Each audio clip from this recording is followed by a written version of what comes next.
Assalamualaikum warahmatullahi wabarakatuh. Saya Dito Adin nomor 7 dari kelas 11 IP1 ingin menjelaskan tentang peristiwa G30S PKI.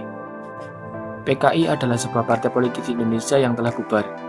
PKI adalah partai komunis non-penguasa terbesar di Indonesia setelah Uni Soviet dan Tiongkok sebelum akhirnya PKI dihancurkan pada tahun 1965.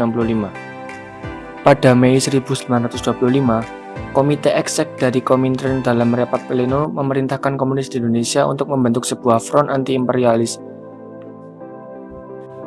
Bersatu dengan organisasi non-komunis, tetapi unsur ekstremis didominasi oleh Alimin dan Musso menyerukan revolusi untuk menggulingkan pemerintahan kolonial Belanda. Pada November 1926, PKI memimpin pemberontakan melawan pemerintahan kolonial di Jawa Barat dan Sumatera Barat. PKI mengumumkan terbentuknya sebuah republik. Bersama Alimin Musso, yang merupakan salah satu pemimpin PKI di era tersebut sedang tidak berada di Indonesia. Rencana pemberontakan itu sendiri sudah dirancang sejak lama, yakni di dalam perundingan rahasia aktivis PKI di Prambanan. Rencana itu ditolak tegas oleh Tan Malaka, salah satu tokoh utama PKI yang mempunyai banyak massa terutama di Sumatera. Tan Malaka memprediksi bahwa pemberontakan akan gagal, karena menurutnya basis kaum proletar Indonesia adalah rakyat tani bukan buruh seperti di Uni Soviet. Pada Februari 1958, sebuah upaya kudeta yang dilakukan oleh kekuatan pro-AS antara militer dan politik sayap kanan. Para pemberontak yang berbasis di Sumatera dan Sulawesi memproklamasikan pemerintah revolusioner Republik Indonesia pada tanggal 15 Februari.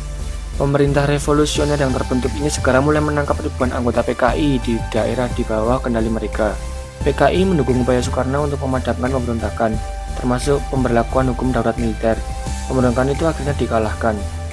Soekarno bertindak menyeimbangkan antara PKI, militer, fraksi nasionalis, dan kelompok-kelompok Islam yang terancam oleh kepopuleran PKI. PKI dirasakan oleh kalangan politik beberapa bulan menjelang peristiwa G30S PKI makin kuat. Pada bulan Juli, sekitar 2.000 anggota PKI mulai menggelar pelatihan militer di dekat Pangkalan Udara Halim, terutama dalam konsep mempersenjatai rakyat yang telah memenangkan banyak dukungan di antara kalangan militer Angkatan Udara dan Angkatan Laut. Pada tanggal 8 September, demonstran PKI mulai untuk pengepungan selama 2 hari di Konsulat AS di Surabaya. Pada tanggal 14 September, Edit mengalamatkan kepada gerilyawan PKI untuk mendesak anggota agar waspada dari hal-hal yang akan datang. Pada 30 September, Pemuda Rakyat dan Gerwani, kedua organisasi di PKI terkait menggelar unjuk rasa massal di Jakarta terhadap krisis invasi Belanda. Pada malam 30 September dan 1 Oktober 1965, 6 jenderal senior dibunuh dan mayat mereka dibuang ke dalam sumur. Di antara 7 jenderal korban G30S PKI, nama-namanya yaitu 1. Ahmad Yani, Jenderal Anumerta. 2. Donald Ilfaq Panjaitan, Majen Anumerta. 3. MT Haryono, Letjen Anumerta. 4. Pierre Tandean, Kapten CZI Anumerta.